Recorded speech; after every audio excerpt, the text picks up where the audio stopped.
গণশিল্পী প্ৰয়াত ৰাজীৱ শদিয়াৰ গীত গাই গাই চৰ্চিত এজন যুৱক। নয়ে হলালে উহুতি সাগৰ হলে বব মোক এৰিলেও তুমি স্মৃতি থাকি যাব।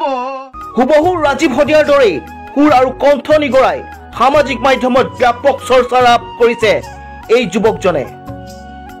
মোবাইলতে গান শুনি সংগীত চৰ্চাৰ অব্যাহত ৰাখিছে তিনিচুকীয়াৰ জিলাৰ জকাইচুকৰ গাঁৱৰ এইজন মৰজিত মৰাণে।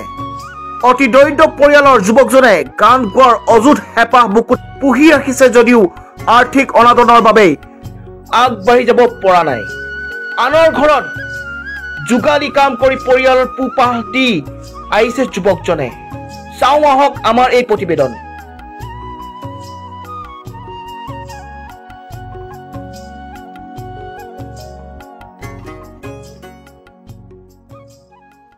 তেজত উঠিছে পীৰ পীৰণী ৰক্ত স্নানৰ মন জাতিৰ পিঠিত মৰণ সংকট অন্ধ জনগণ। তেজত উঠিছে পীৰ পীৰণী ৰক্ত স্নানৰ মন জাতিৰ পিঠিত মৰণ সংকট অন্ধ জনগণ। হেৰো কানপুৰে গছকিছে ৰংপুৰ বানপুৰ চেপি খালে অসমীয়াৰ মন। অন্ধ সেনাৰে কিৰণ জিকিবি হেমেকি উঠিছে ক্ষণ। অন্ধ সেনাৰে কিৰণ জিকিবি হেমেকি উঠিছে ক্ষণ।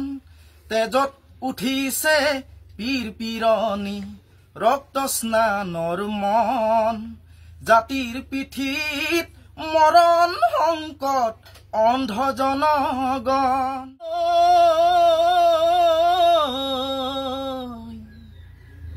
কিনো যে বলিছে বা ফাগুনৰ বা লাগি পলাশ মদাৰৰে ফুল যৌৱনৰ বা লাগি মন মোৰো গুল ঠুগুল।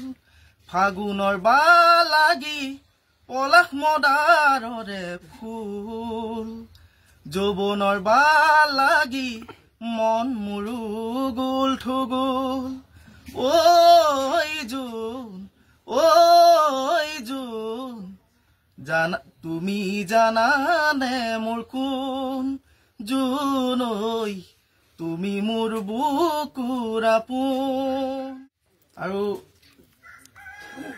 তেনেকেতো গাওঁ মানে বহুতে গাওঁ আৰু দুটামান যদি গাই দিয়া আৰু এটা গাবলৈ চেষ্টা কৰিছো বাৰু ৰাজীৱ শদিয়া গীত।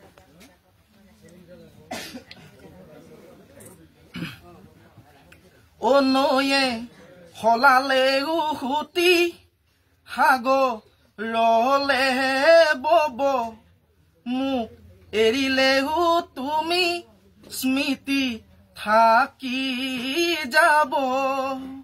অ নয়ে হলালে উহুতি সাগৰলে বব মোক এৰিলেও তুমি স্মৃতি থাকি যাব।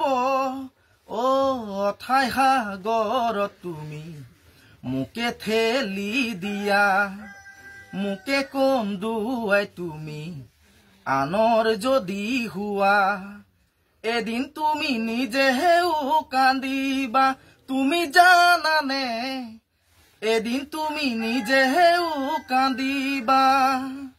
অ নয়ে হলালে উহুতি সাগৰ হলে বব মোক এৰিলেও তুমি স্মৃতি থাকি যাব।